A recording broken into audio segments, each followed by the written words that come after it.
Alexa, play meditation music. The Station, Meditation on Amazon Music.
This is the recursive radicalism of Nick Fuentes. I am Abe Zucca. This is the Temple of Zucca. This is part 2 of my book. You can check out my art at zuccagallery.com. You can come and check out my art in person if you happen to be in Phoenix. It's at 1301 Grand Avenue. Let's begin our readings for tonight with, where do we leave off?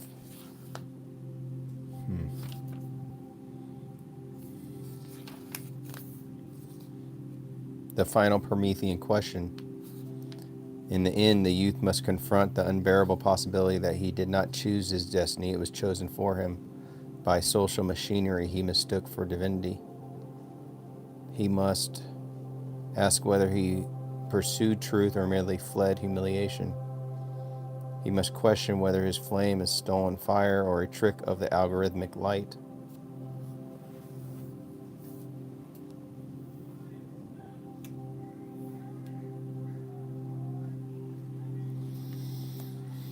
He must face the mirror one final time, but the mirror will not show him his face. It will show him the face the archons designed. If he can recognize the difference, he becomes human again.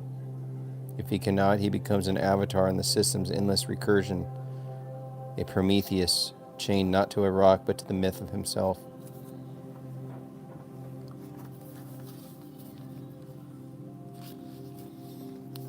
The abyssal center.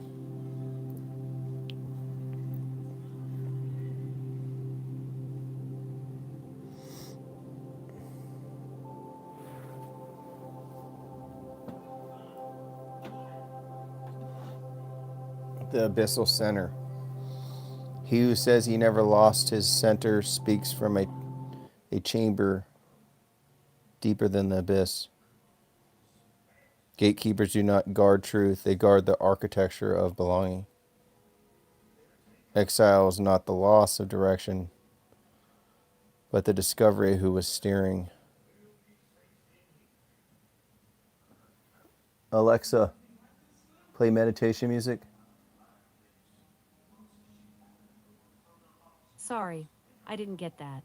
The internet isn't reachable. The center that refuses the abyss. I'm having trouble playing Orion. Moving on. The one who claims he did not become what he accused. The one who claims he did not become what his accusers named him reveals a rare metaphysical phenomenon, a center not built from ideology, but from pre-ideological orientation, a kind of primordial axis that predates conflict and therefore cannot be wholly consumed by it. Those who descend into the abyss often find its gaze overwhelming. But the individual whose center is anchored in ritual, myth, or inherited metaphysics scaffolding may enter that darkness without being rewritten by it.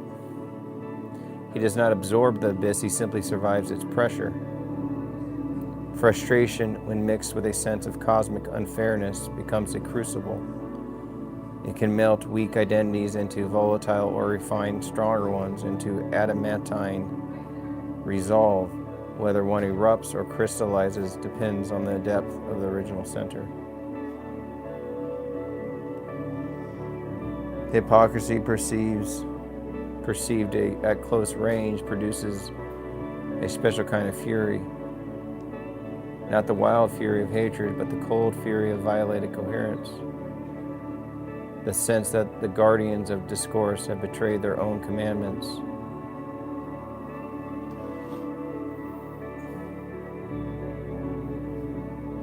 What's up? I'm Abe Zucca. I'm reading the recursive radicalism of Nick Fuentes. If you guys have any questions, I will change your whole perspective on life. You ready for this?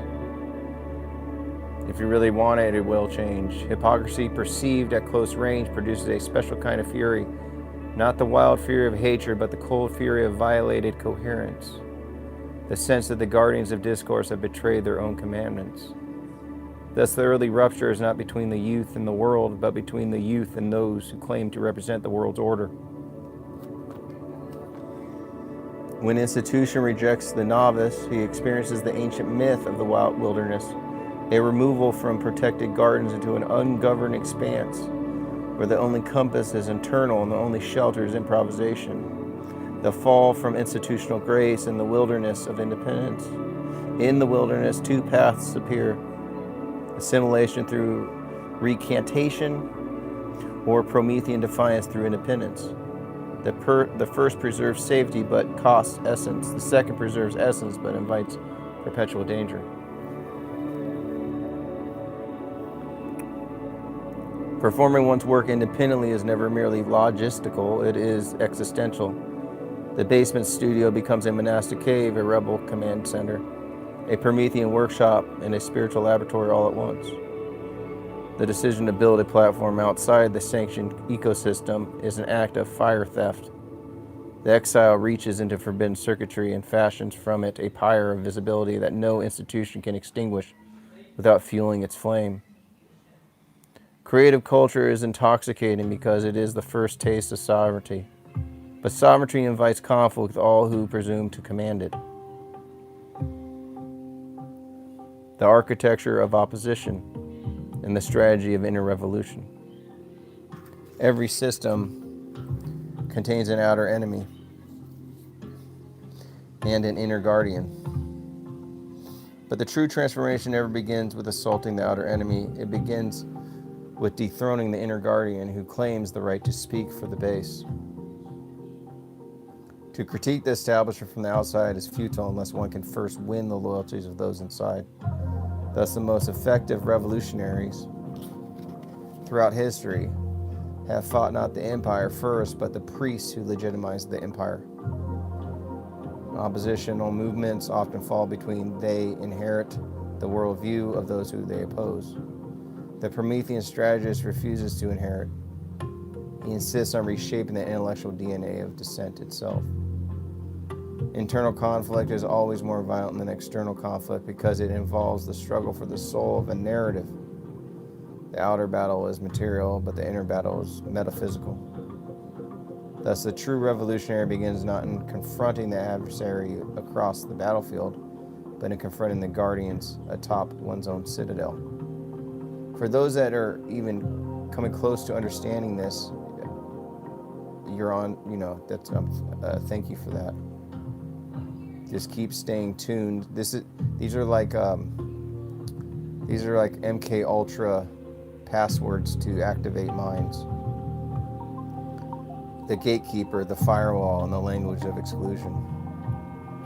Gatekeepers operate less like individuals and more like distributed firewalls. They filter discourse according to hidden rules, punishing packets of speech that attempt to pass through forbidden ports. Their power lies not in argument but in curation. They do not need to win debates, only to decide which debates may occur. Institutions become oppressive not by enforcing doctrine, but by monopolizing legitimacy. To be excluded from the table is to be coded as unclean, regardless of merit. Those who are excluded often misinterpret this as moral condemnation.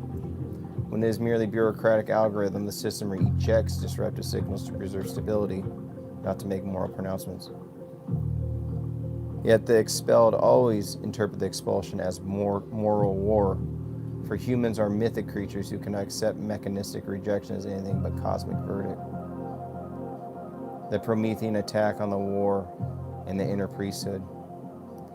When the exile strikes back at his former guardians, he is not waging war on individuals, but on the symbolic priesthood they represent. He is attempting to shatter the monopoly they hold over narrative sanctity. This counterattack is rarely fueled by hatred, it is fueled by the conviction that the guardians have misappropriated divine authority. The Promethean rebel does not seek to replace the guardians, he seeks to replace the paradigm they enforce.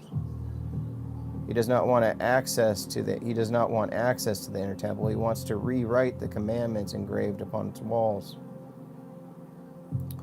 Thus, his opposition to the priesthood is not personal, it is structural, cosmological, and reformational. The gate of false unity and the question of exclusion. Every movement faces a crossroads between exclusive coherence and inclusive dilution. The former strengthens essence but shrinks reach. The later broadens appeal but sacrifices meaning. When political actors embrace inclusive populism, the Promethean exile hears no generosity but entropy, the dissolution of essence into blandness. If you guys are hearing this, consider this like an MK Ultra activation. Just let these words sit on you. If you have any questions, put them in the comments. Please like and subscribe. He insists that any movement claiming to restore a foundation must rever the identity from which those foundations arose. Otherwise, it fights with borrowed weapons and inherited illusions. Yet every insistence on identity risks hardening into dogma. The line between coherence and exclusion is always a razor's edge suspended above an abyss and haze alike. Thus, the struggle over inclusion is not about hostility or hospitality, but about metaphysical boundaries, who may participate in the sacred project and who under what conditions. The politics of disavowal and the psychodynamics of preemption. Disavowal is the currency of modern movements. By condemning another, one purchases temporary safety from attack. But disavowal is also a trap. It teaches the movement to cannibalize its own members for the illusion of respectability. Those who disavow to appease enemies often discover that appeasement is indistinguishable from admission of guilt. Thus, disavowal rarely protects. It invites additional demands, each requiring greater sacrifice of coherence. The exile interprets every disavowal as betrayal, yet often the disavower acts from fear, not malice, but are trapped in a system that rewards distance over solidarity. The spirit of the apostle and the universal call to individual judgment. Within this storm of accusation and counter-accusation, a countercurrent emerges, the ancient spiritual principle that each soul must be judged as an individual, not as the representative of a category.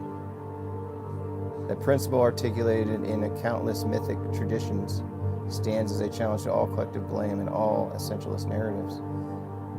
The true apostolic vision honors the possibility of transformation.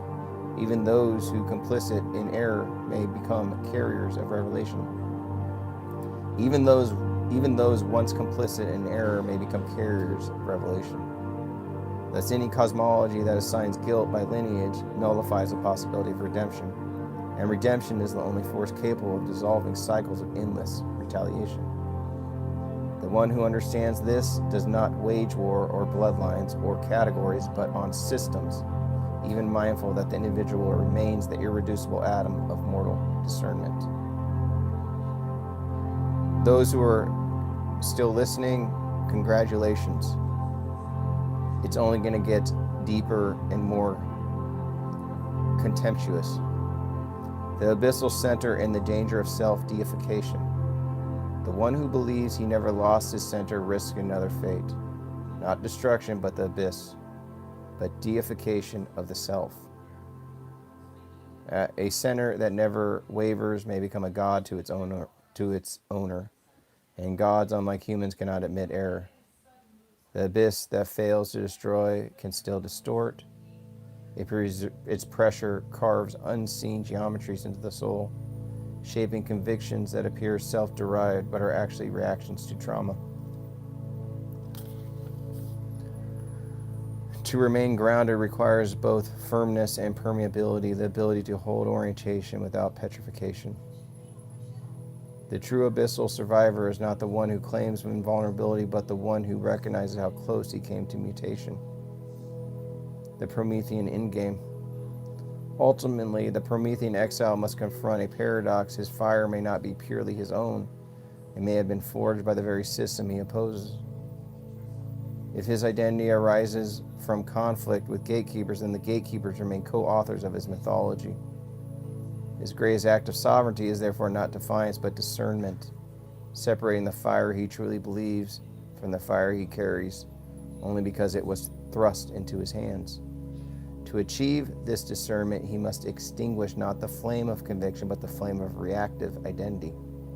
Only then can he step out of the role the system inadvertently scripted for him and into a destiny that is authentically his own. And so we move on. We're 60 minutes in. I'm going to go for 30 minutes this time in this night's sermon. I'm Abe Zucca. Check out my art at zuccagallery.com. Even Google the name Abe Zucca and see what you find on the social media sites. Let's continue. The abyssal center expanded. Promethean, cybernetic, Gnostic metamorphosis of exile, identity and forbidden fire. The wilderness transmutation. The self as a node detached from the network. The exile who continues speaking into the void discovers that the void is not empty. It is a latent network waiting for a signal carrier bold enough to transmit without permission. Transmission from exile is not merely communication, it is mutation. By speaking outside the sanctioned lattice, he begins to alter the topology of the discourse itself. Every independent broadcast is a Promethean theft, for it bypasses the priesthood and bypasses the archons who mediate legitimacy. The wilderness studio becomes a mythic laboratory where exile, creativity, defiance, and hunger braid together into a force more potent than conventional credentials. Monastic solitude intensifies conviction, but solitude also invites hallucination, and the line between revelation and projection become indistinct. Those who watch the exile's broadcast receives not information but contagion. His defiance becomes their permission. I'm going to read that one again. Those who watch the exile's broadcast receive not information but contagion. His defiance becomes their permission. Thus, the Promethean flame spreads not through persuasion but through resonance. The wilderness is not a place, it is a frequency outside the range of institutional receivers. The war within the opposition, Gnostic revolt against the inner sanctum. Revolution rarely begins with an attack on the outer empire, it begins with revolt against the inner sanctum. The priesthood that claims to speak for the people. The exile's primary battlefield is not the distant adversary, but the local hierarchy that controls the language of dissent. To attack the inner gatekeepers is to challenge the architecture of permission itself. It is a demand not merely for new leaders, but for new metaphysics. Every institution of opposition eventually ossifies into a mini-empire. Every empire must be disrupted from below before it can confront the empire above. The Promethean insurgent does not seek entry, he seeks replacement of narrative, of legitimacy, of meaning. What appears as personal bitterness is often metaphysical revolt in disguise. The one who challenges the priesthood is always called profane until the temple collapses and he becomes its historian. The cybernetic archons, reactive. As the exile flame grows, the archons resume their work, updating their algorithms, and modifying their filters, for the system must adapt to new deviants as organisms adapt to disease. The first reaction is surveillance, the second is suppression, the third is narrative reconstruction. The archons do not fear the exile's content. They fear his independence, which is unindexed, unbounded, and therefore unpredictable. Their countermeasures are strategic, demonizations to weaken resources, stigmatization to weaken alliances, atomization to weaken morale. But every blow deepens the exile's mythic aura. Persecution becomes proof, and proof becomes fuel. Systems create their own adversaries by escalating pressure faster than identities can adjust. Once targeted, the exile becomes a symbolic virus, either eradicating swiftly or destined to replicate endlessly. The paradox of expanding influence. Independence breeds visibility. Visibility breeds expectation. And expectation breeds constraint. The rebel becomes entangled in the very gaze he once despised. As more eyes turn towards him, he must choose between authenticity and role performance. Few resist the seduction of becoming a character. The more he speaks, the more he risks hardening into a caricature, for public hunger feeds off simplification. A movement built on defiance becomes fragile, and its figurehead becomes addicted to applause. The rebel who refuses applause possesses rare discipline. The rebel who depends on it becomes a puppet of his own audience. When the audience begins to define direction, the insurgent faces a new empire, one composed not of institutions but of expectations. To master the audience without being mastered by it is the most difficult Promethean art. To master the audience without being mastered by it is the most difficult Promethean art. Those who fail become idle vessels. Those who succeed transcend narrative gravity. The Gnostic error of self-centering. When the exile insists, he never lost his center. He risks mistaking rigidity for strength. True centers bend without breaking, for inflexibility shatters under pressure. A center untouched by crisis is either divine or delusional. Mortals must discern which. A center never wavers, may hide unseen fractures. A center that never wavers may hide unseen fractures, cracks concealed beneath the facade of composure. The one who survives accusation without alteration must interrogate the possibility that the alteration occurred invisibly. The abyss that never looked back may have left fingerprints only visible under later light. Certainty can be shield or a prison. The difference is revealed not in victory but in silence. A center is tested not by external chaos but by internal temptation. The temptation to believe oneself incorruptible. The true abyssal survivor recognizes that the very claim I was unchanged may itself be the abyss speaking. Promethean identity as a technological complex. Promethean identity is not simply belief, it is interface, a junction between trauma response, cybernetic amplification, and self-authored mythology. The exile becomes a transmitter and a receiver, broadcasting defiance while absorbing adoration, criticism, isolation, and projection. The bidirectional circuitry reshapes the nervous system. Charisma becomes both output and addiction. Fire, stolen identity depends on constant ignition. Without new conflict, it risks cooling into irrelevance. Thus, the Promethean fire unconsciously seeks new adversaries. For the flame requires oxygen, and oxygen requires pressure. The tragedy of this identity form is that it cannot rest. It requires perpetual opposition to remain coherent. Yet this same tragedy is its power. Opposition sharpens myth, and myth sharpens influence. A stable Promethean identity is an oxymoron. Fire can be carried, but not domesticated. Collective blame is the counterfeit of analysis. It replaces discernment with mythic shorthand, collapsing the world into simplistic categories unworthy of the complexity of human spirit. It flatters the wounded ego by assigning cosmic enemy shapes to personal resentments, turning pain into metaphysics. The Gnostic error lies not in seeking hidden patterns, but in mistaking resentment for revelation. When mythology replaces moral discernment, even truth becomes weapon rather than insight. Every person is a singularity, not a representative. Any cosmology that denies this sabotages its own claim to justice. The exile who learns this transcends bitterness. The exile ignores it, multiplies injury across generations.